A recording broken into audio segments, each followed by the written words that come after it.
엄동설한 아이가 태어나던 그 밤, 기와집 대문이 부서졌습니다. 역적 윤치성 포박하라.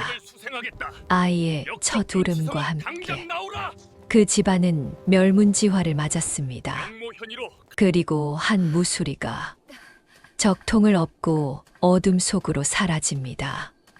20해 뒤 저건 무수리 자식이다. 천대받던 그 아이가 장원급제로 조정에 들어섭니다. 그리고 외칩니다. 20해 전 영모 사건을 재조사하십시오. 그 순간 대신들의 얼굴이 굳습니다. 많은 이가 그 사건의 공범이었기 때문입니다. 천안 무수리의 아들로 불렸던 아이. 20해 뒤 조정을 뒤흔들다. 지금 시작합니다. 힐링 야담을 찾아주셔서 깊이 감사드립니다. 구독과 좋아요는 사랑입니다. 경종원년 음력 10월 초하루 밤이었습니다. 바람이 담장을 울리고 초롱불이 흔들리던 밤이었습니다. 이조참판 윤치성 대감의 집 안채에서는 산통을 참는 정실부인의 숨이 끊어질 듯 이어지고 있었습니다. 마님, 조금만 더 힘을 주십시오. 산파의 목소리는 떨리고 있었습니다. 그리고 마침내 핏빛 울음이 방 안을 가득 채웠습니다. 자네 아이입니다. 그 순간 윤대감의 눈이 젖었습니다. 가문을 잇는 적통이었습니다. 사람들은 그 아이를 향해 복이라 말했지만 그 복은 세상의 문을 열기도 전에 짓밟힐 운명이었습니다. 대문 밖에서 갑옷 부딪히는 소리가 들렸습니다. 횃불이 담장을 넘어 안채 기둥까지 흔들 지경이었습니다. 영모 혐의로 가택을 수색하겠다. 역적 윤치성은 당장 나오라. 아이의 탄생과 함께 집은 포위된 것입니다. 그날 밤 누군가는 새 생명을 맞이했지만 누군가는 또 한 생명을 지워야 하는 밤이었습니다. 윤대감은 이를 악물었습니다. 저 아이만은 살아야 한다.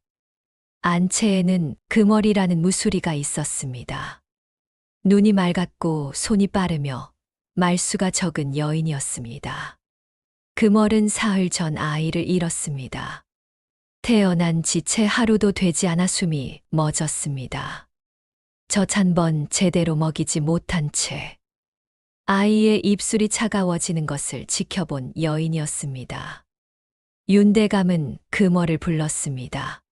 그 목소리는 명령처럼 들렸지만 실은 기도처럼 떨렸습니다. 금월아, 내게 부탁할 일이 있다. 금월은 이미 눈치채고 있었습니다. 방 안에 놓인 두 아이. 하나는 적통이고 하나는 죽은 무수리의 아이였습니다. 정실부인의 품이 떨리고 있었습니다. 대감, 이 아이를 살려주세요. 윤대감은 결단했습니다. 아이를 바꿉니다. 그 말은 잔혹했습니다. 그러나 그 잔혹함이 아니면 아이는 그 밤을 넘기지 못했습니다. 금월은 적통을 업었습니다. 갓난아기의 체온이 등에 스미는 순간 금월은 뭔가를 깨달았습니다. 이 아이는 내 아이가 아닙니다. 그러나 내가 살려야 하는 아이입니다. 대문이 부서졌습니다. 병사들이 횃불을 들고 안채로 들이닥쳤습니다. 역적 윤치성 포박하라. 윤대감은 포승줄에 묶인 채 마지막으로 안방을 바라보았습니다. 그곳에는 이미 다른 아이가 누워 있었습니다. 그리고 적통은 어둠 속으로 사라졌습니다. 윤대감은 아이에게 말하지 못한 말이 있었습니다. 미안하다. 살아라. 그러나 그 말은 목구멍에서 피처럼 올라왔으나 끝내 전하지 못했습니다. 금월은 한양 외곽 남산 아래 허름한 초가에 자리 잡았습니다. 비가 오면 처마가 울고 바람이 들면 벽이 숨을 쉬는 집이었습니다. 아이는 울 때마다 눈동자가 또렷했습니다. 금월은 그 눈을 볼 때마다 어딘가 무섭고도 가엾었습니다. 그 아이는 이름 없이 자랐습니다. 마을은 그를 부르지 않았습니다. 다만 흉처럼 말했다고 합니다. 저건 무수리 자식이다. 천한 피다. 손대면 재수 없다. 금월은 밤마다 속삭였습니다. 너는 도윤입니다. 내 이름은 도윤입니다. 그러나 세상은 이름을 불러주지 않았습니다. 이름이란 사람으로 살아갈 자격의 천문이었지만 도윤에게 그 문은 닫혀 있었습니다. 도윤이 5살 되던 해, 겨울은 길었습니다. 금월은 삭바느질로 겨우 쌀을 구했지만 손이 떨리기 시작했습니다. 눈은 점점 흐려졌고 밤에는 실을 꿰지 못했습니다. 쌀독이 텅 빈 날이 왔습니다. 사흘째 죽 한 숟갈도 넘기지 못한 날이었습니다.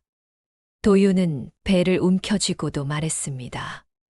어머니, 저는 괜찮습니다. 그 말이 더 잔인했습니다. 아이는 어머니를 살리려고 굶주림을 숨기고 있었습니다. 금월은 양반집 뒷곁으로 갔습니다. 상에서 내려온 밥풀을 모아오기 위해서였습니다. 도윤은 그 모습을 보았습니다. 어머니가 남의 밥풀을 주워오는 모습을, 아이의 눈은 끝내 잊지 못할 모습을 담고 말았습니다. 그날 이후 도윤은 밥을 먹을 때마다 죄처럼 고개를 숙였습니다. 이 죄는 도윤이 지은 죄가 아니었습니다. 하지만 세상은 죄를 가난한 자에게 먼저 씌웠습니다. 7살 봄이었습니다. 서당문이 열릴 때마다 잉크 냄새가 새어 나왔습니다. 도윤은 문 앞에 섰습니다. 아이들이 책을 들고 들어가는 모습이 마치 다른 세상의 행렬처럼 보였습니다. 훈장은 도윤을 흘겨보며 말했습니다. 학문은 사대부의 자식이 배우는 것이다. 도윤은 물러서지 않았습니다. 글자를 배우고 싶습니다. 그 한마디에 아이들이 터뜨린 웃음은 칼 같았습니다. 무수리 자식이 글을 배운다. 글을 배워서 뭘 하게?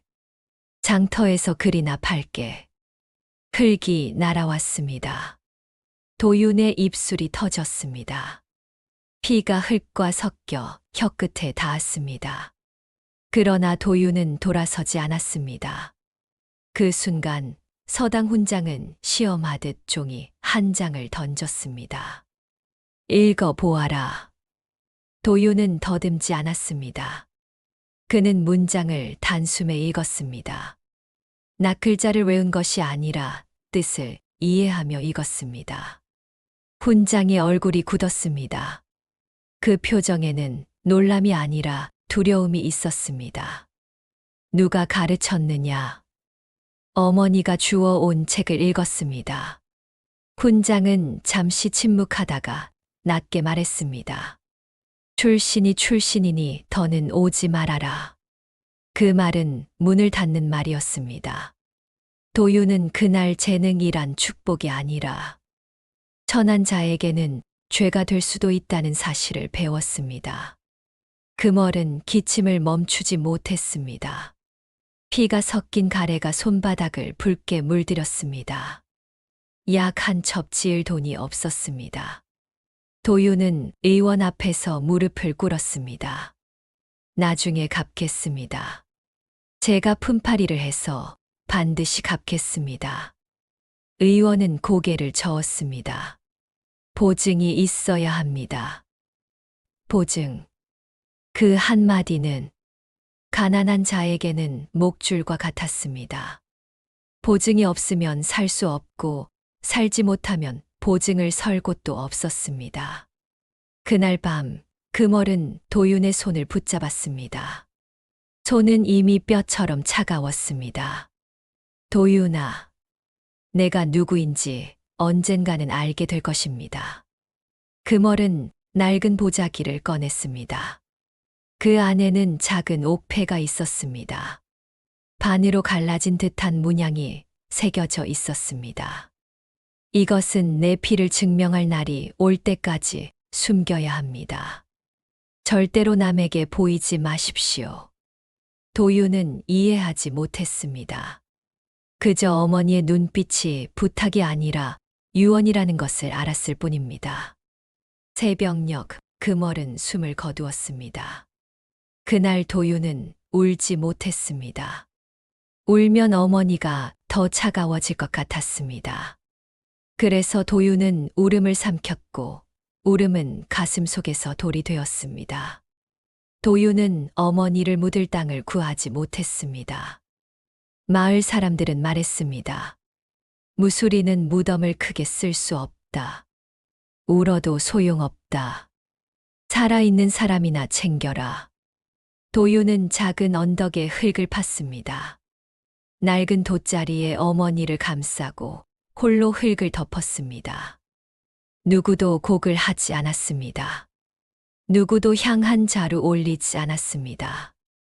도유는 하늘을 올려다보며 말했습니다. 저는 반드시 글로 서겠습니다. 글로 제 자리를 찾겠습니다. 그날 이후 도윤의 눈빛은 아이의 눈빛이 아니었습니다. 도윤이 13살 되던 어느 저녁, 장터 끝 술집 뒷방이 통째로 비워졌습니다. 한양 대신 김도한 대감이 몰래 내려와 술판을 벌였기 때문입니다. 도윤은 술상을 나르다가 문틈 사이로 들려오는 목소리를 듣게 되었습니다. 윤치성 그 자는 그때 죽었어야 했습니다. 대감, 아이는 확실히 처리된 것 아닙니까? 김도한은 비웃었습니다. 안방에 누워있던 그 아이는 죽었습니다. 그러나 무수리 하나가 사라졌다는 말이 있었습니다. 도윤의 심장이 내려앉았습니다. 살아남았더라도 상관없습니다. 천한 신분으로 자라면 제 피를 숨긴 채 죽을 뿐입니다. 방 안에 웃음이 터졌습니다. 도윤은 술병을 떨어뜨릴 뻔했지만 간신히 버텼습니다. 그날 이후 도윤에게 세상은 둘로 갈라졌습니다. 내가 누구인가의 세상과 누가 나를 이렇게 만들었는가의 세상으로 말입니다. 비가 억수같이 쏟아지던 밤이었습니다.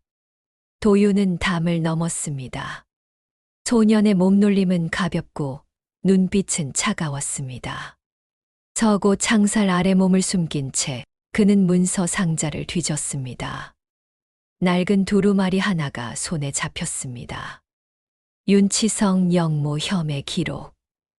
봉인을 뜯는 순간 등 뒤에서 횃불이 번쩍였습니다. 거기 누구냐? 김도한의 장남이었습니다.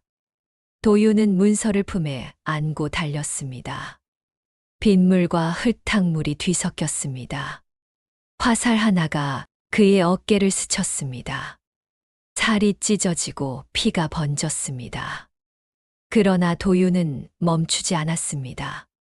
그는 담을 넘어 어둠 속으로 사라졌습니다. 그날 밤 도윤은 진실을 좇는 자가 아니라 사냥당하는 자가 되었던 것입니다. 며칠 뒤 도윤은 길에서 붙잡혔습니다. 김도한의 사병들이었습니다. 대감께서 부르신다. 도윤은 끌려갔습니다. 대청마루 위에서 김도한은 그를 내려다보았습니다. 너는 누구냐? 무수리의 자식입니다. 김도한의 눈은 좁아졌습니다. 그 눈은 아니다. 장남이 속삭였습니다. 아버지, 서구에 들어온 자입니다. 뺨이 날아왔습니다. 도윤의 입안에서 피맛이 퍼졌습니다. 그런데도 도윤은 말하지 않았습니다. 말하는 순간 어머니의 옥패까지 빼앗길 것 같았습니다. 그때였습니다. 조정의 감찰을 맡은 좌부승지가 마침 들렀습니다. 무슨 일입니까? 하차는 도둑입니다. 좌부승지는 도윤을 잠시 바라보았습니다. 젖은 옷자락 사이로 문서 끝이 보였습니다. 그는 눈을 가늘게 뜨고 말했습니다. 도둑이라 하기에는 눈빛이 다릅니다. 그날 도윤은 죽지 않았습니다. 좌부승지가 도윤을 데려갔기 때문입니다. 좌부승지는 도윤을 자신의 처소로 숨겼습니다. 약을 바르고 상처를 싸매고 따뜻한 죽을 내렸습니다. 도윤은 그 따뜻함이 낯설었습니다. 세상은 늘 차가웠습니다. 따뜻함은 반드시 값을 요구한다고 배워왔습니다. 좌부승지는 조용히 물었습니다. 그 문서를 왜 훔쳤느냐? 도윤은 숨기지 않았습니다. 금월, 옥패, 술집의 대화, 서고의 추격까지 모든 것을 말했습니다. 좌부승지는 긴 침묵 끝에 말했습니다. 내가 장원 급제한다면 조정을 뒤흔들 수 있다. 증거는 문서가 아니라 사람과 절차다. 내가 법과 글로 서야 한다. 도윤은 처음으로 공부가 생존이 아니라 무기가 될 수 있음을 깨달았습니다. 그러나 그날 밤 도윤은 잠들지 못했습니다. 좌부승지의 손가락이 떨리는 것을 보았기 때문입니다.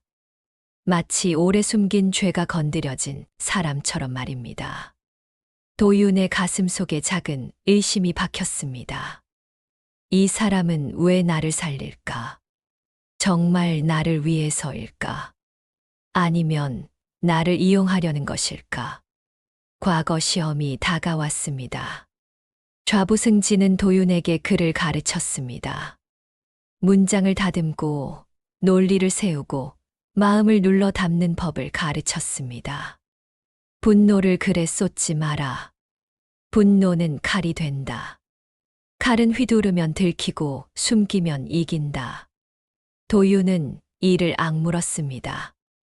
어머니의 무덤이 떠올랐습니다. 서당문 앞에서 피를 삼킨 날이 떠올랐습니다. 김도한의 웃음이 떠올랐습니다. 그러나 도윤은 분노를 눌렀습니다. 그리고 글을 썼습니다. 시험 문제는 뜻밖에도 충과 반역의 경계는 무엇인가였습니다. 도윤은 붓을 들었습니다. 글은 단숨에 흘러나왔습니다. 충이란 진실을 밝히는 것입니다. 반역이란 진실을 숨기고 권력을 지키는 것입니다. 시험관들은 침묵했습니다. 그날 도윤은 장원 급제했습니다. 교지가 내려지던 날 도윤은 첫 상소를 올렸습니다. 스무해 전 윤치성 영모 사건의 재조사를 청합니다. 조정이 술렁였습니다. 김도한의 얼굴이 굳었습니다.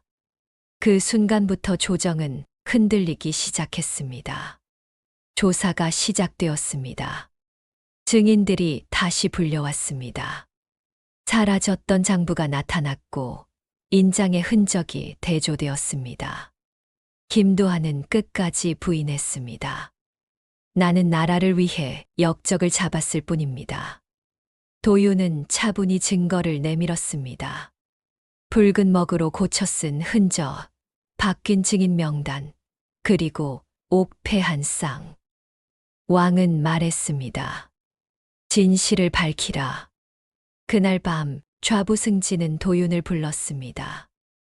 목소리는 낮았고 얼굴은 창백했습니다. 도윤, 내 말을 잘 들으십시오. 김도한만 잡아서는 끝나지 않습니다. 도윤은 눈을 크게 떴습니다. 무슨 뜻입니까? 좌부승지는 떨리는 손으로 또 다른 문서를 꺼냈습니다. 낡았고 봉인은 오래전에 뜯긴 흔적이 있었습니다. 윤치성 사건의 첫 고변문입니다. 그리고 이 고변문을 왕에게 올린 자의 이름이 적혀 있습니다. 도윤은 숨을 삼켰습니다. 그 문서 아래에는 또렷하게 이름이 적혀 있었습니다. 좌부승지 민경. 바로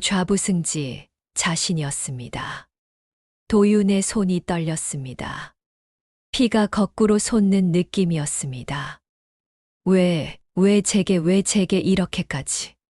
좌부승지는 고개를 떨구었습니다. 나는 그날 살기 위해 거짓을 올렸습니다. 김도한이 칼을 들이댔습니다. 내가 고변을 올리지 않으면 내 집안이 무너진다 했습니다. 도유는 웃음도 울음도 나오지 않았습니다. 이 사람은 구원자였고 동시에 공범이었습니다.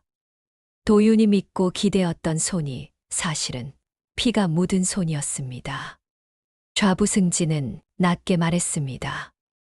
나는 20해 동안 죄를 숨기고 살았습니다. 그러다 자네가 나타났습니다. 너를 살린 것은 죄책감이었고 또한 마지막 기회였습니다. 도윤은 이를 악물었습니다. 저를 이용했습니까? 김도한을 치우고 본인의 죄를 덮기 위해서였습니까? 좌부승지는 고개를 저었습니다. 아닙니다. 나는 끝내 진실을 밝히고 싶었습니다.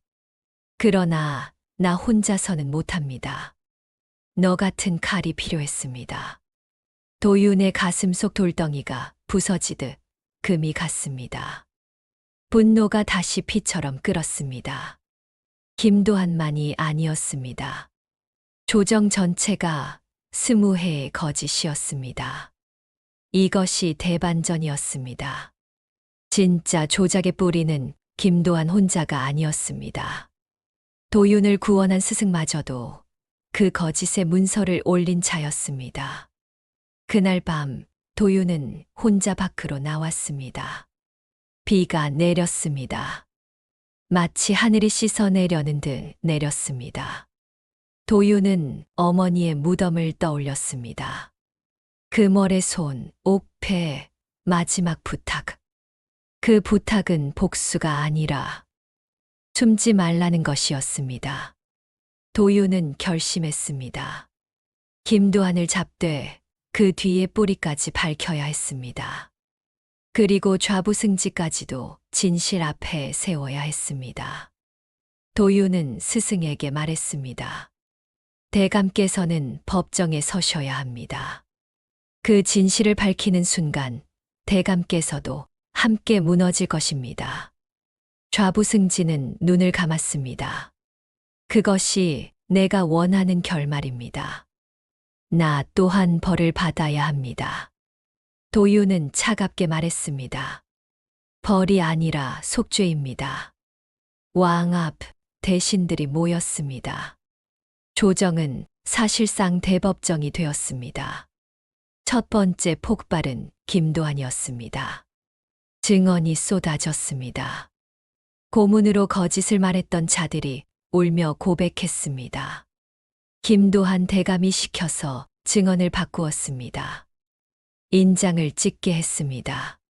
살려주겠다 했습니다. 김도한은 끝까지 버텼습니다. 내가 없었다면 나라가 무너졌을 것이다. 나는 충신이다. 도윤은 조용히 한마디를 던졌습니다. 충신이라면 왜 기록을 고쳤습니까? 붉은 먹의 흔적이 왕 앞에 펼쳐졌습니다. 김도한의 얼굴이 굳었습니다. 그날 김도한은 포승줄에 묶였습니다. 그러나 조정은 끝나지 않았습니다. 도윤은 한 발 더 나아갔습니다. 두 번째 폭발은 좌부승지였습니다. 도윤은 왕 앞에 고변문을 올렸습니다. 그리고 또렷하게 말했습니다. 이 모든 시작의 고변문은 좌부승지 민겸대감의 이름으로 올라갔습니다. 김도한이 칼을 들이댔다 하나 글을 쓴 손은 민겸대감의 손이었습니다. 대신들이 숨을 삼켰습니다. 좌부승지는 천천히 앞으로 나왔습니다. 사실입니다. 저는 살기 위해 거짓을 올렸습니다. 그러나 20해 동안 그 죄가 제 목을 졸랐습니다. 왕은 한동안 말이 없었습니다. 그럼 너는 왜 지금 자백하느냐? 좌부승지는 도윤을 바라보았습니다. 저 아이가 나타났기 때문입니다. 천안 무수리의 아들로 자란 아이가 끝내 조정에 들어와 진실을 묻기 시작했기 때문입니다. 그 순간 도유는 자신이 단지 피해자가 아니라 조정을 바로잡는 칼이 되었음을 느꼈습니다. 그리고 그때 또 하나의 진실이 밝혀집니다. 조사 중 나온 오래된 장부 한 장. 윤치성 대감 집의 안채 기록이었습니다. 그 장부에는 금월의 출신이 적혀 있었습니다. 금월은 단순한 무수리가 아니었습니다. 그녀는 안채에서 가장 깊은 비밀을 맡은 정실부인의 시녀이자 유모의 역할을 하던 여인이었습니다. 그녀가 적통을 업고 달아날 수 있었던 이유는 그녀가 가장 안쪽 길, 가장 숨은 문을 알고 있었기 때문입니다. 도윤은 무덤 앞에서 깨달았습니다. 금월은 도윤을 살리기 위해 자신의 인생을 통째로 버린 여인이었습니다. 도윤은 조정에서 말했습니다. 저를 키운 이는 천한 무수리가 아니라 저를 살리기 위해 천해지기를 선택한 사람이었습니다. 그 말에 조정이 숙연해졌습니다. 윤치성 대감은 역적이 아니었습니다. 억울하게 죽은 충신이었습니다. 가문은 복권되었습니다. 김도하는 유배형을 받습니다. 좌부승진은 관직을 버리고 죄를 받습니다. 왕은 진실을 덮지 말라고 명합니다. 대신들은 도윤에게 말합니다. 이제 복수하실 차례입니다. 저들을 더 처절하게 무너뜨리십시오. 도윤은 잠시 눈을 감습니다. 굶주림, 모욕, 피맛, 어머니의 차가운 손이 떠오릅니다. 그러나 도윤은 말합니다. 저는 복수보다 진실을 택하겠습니다. 진실은 이미 가장 큰 벌이 됩니다. 거짓으로 쌓은 권력은 진실 한 줄에 무너집니다. 봄날 도윤은 금월의 무덤 앞에 섰습니다. 바람이 불고 풀잎이 흔들렸습니다. 도윤은 무릎을 꿇고 말했습니다. 어머니, 저는 숨지 않았습니다. 저는 끝내 제 이름을 찾았습니다. 그리고 조용히 덧붙입니다. 그러나 제 이름은 제 혼자 찾은 것이 아닙니다. 어머니가 제게 남긴 그 한 조각의 진실이 저를 여기까지 끌고 왔습니다. 천안 무수리의 아들이라 불렸던 아이는 20해 뒤 조정을 뒤흔듭니다. 그러나 그를 움직인 것은 칼이 아니라 핏빛 복수가 아니라 끝내 지워지지 않는 진실이었습니다. 시청해 주셔서 감사합니다.